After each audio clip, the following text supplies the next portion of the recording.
రాష్ట్రంలో, ఉమ్మడి రాష్ట్రంలో పేదోళ్ళకి ఏం కావాలి, వాళ్ళకి కావాల్సినటువంటి వాటి కోసం ఏం చేయాలి, ఆ చేతలు చర్యలు ఎట్లుండాలి అనేటువంటి పద్ధతుల్లో సిపిఐఎంఎల్ ప్రజాపంద పనిచేస్తూ వచ్చింది.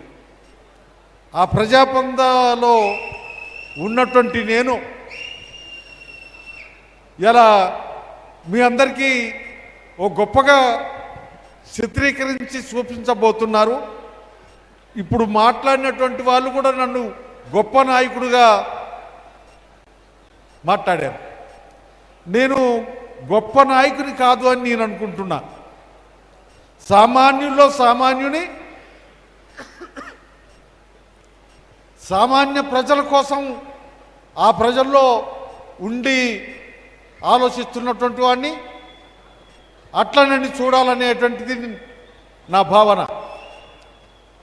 ఇలా ఈ చిత్రం నిర్మాణం జరిగిన తర్వాత ఈ సభకు వచ్చినటువంటి మీరే కాకుండా మన రాష్ట్రంలో, మన దేశంలో ఉన్నటువంటి